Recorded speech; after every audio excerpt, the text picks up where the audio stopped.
आज दिवसाची सुरुवात खूप छान अशी 2 गुलाबांनी बघून झालेली होती. 2 गुलाब लागलेले होते. छान असे फुलं लागलेली होती 2 आणि ती बघून दिवसाची अशी छान अशी सुरुवात झाली. खूप दिवसापासून आमची सगळ्यांची तब्येत बिघडलेली होती. पण आजचा दिवस खूप छान वाटला. 2 फुलं दारासमोर लागली की आपोआप दिवसाची सुरुवात खूप छान होते. तर आम्ही गुलाबाची, जास्वंदाची अशी छोटी-छोटी झाडे लावलेली आहेत आमच्या गार्डनमध्ये. छोट्याशा कुंड्यामध्ये छोटी-छोटी अशी झाडं लावलेली आहेत. तर ती बघून दिवसाची छान अशी सुरुवात केली. नंतर बीम बनवलेले होते. आज नाश्त्यामध्ये शेंगदाण्याच्या पोळ्या बनवलेल्या होत्या. खूप दिवसापासून शेंगदाण्याच्या पोळ्या बनवण्याचा बेत होता, पण होत नव्हतं कारण सगळ्यांची घरामध्ये तब्येत बिघडलेली होती.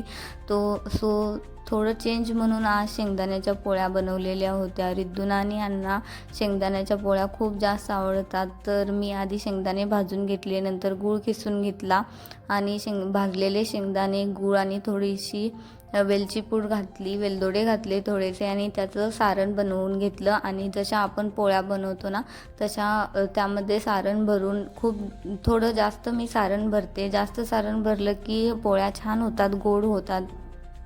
तर गुळाचं आणि शेंगदाण्याचं प्रमाण व्यवस्थित घेतलं की शेंगदाण्याच्या पोळ्या खूप जास्त गोडही होत नाहीत आणि खूप जास्त सपकही होत नाहीत. खूप छान अशा शेंगदाण्याच्या पोळ्या होतात. तर आमच्या घरात सगळ्यांना शेंगदाण्याच्या पोळ्या खूप आवडतात. रिद्दूसुद्धा आवडीने शेंगदाण्याच्या पोळ्या खाते. तर शेंगदाण्याच्या पोळ्या बनवून घेतल्या सगळ्या आणि मी शेंगदाण्याच्या पोळ्या बनवल्या की शेंगदाण्याच्या पोळ्या फुगतात पोळ्या त्या आणि खूप छान वाटतं फुगलेल्या पोळ्या बघून. सो सगळ्या शेंगदाण्याच्या पोळ्या रेडी करून घेतल्या. मी तुम्हाला दाखवते, एक पोळी तोडून दाखवते की खूप जास्त थोडं सारण भरलं की खूप छान होतात शेंगदाण्याच्या पोळ्या.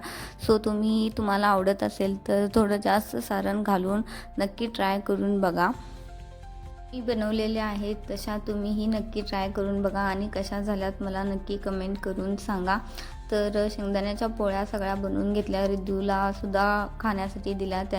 ते सुद्धा मी इकडे करते तर गरम गरम ते दोघे खात होते. तर नंतर ती 2 फुलं लागलेली होती तर रिद्दू सारखं फुलांजवळ जात होते आणि मला म्हणत होती, मम्मी माझा व्हिडिओ घे फुलांसोबत.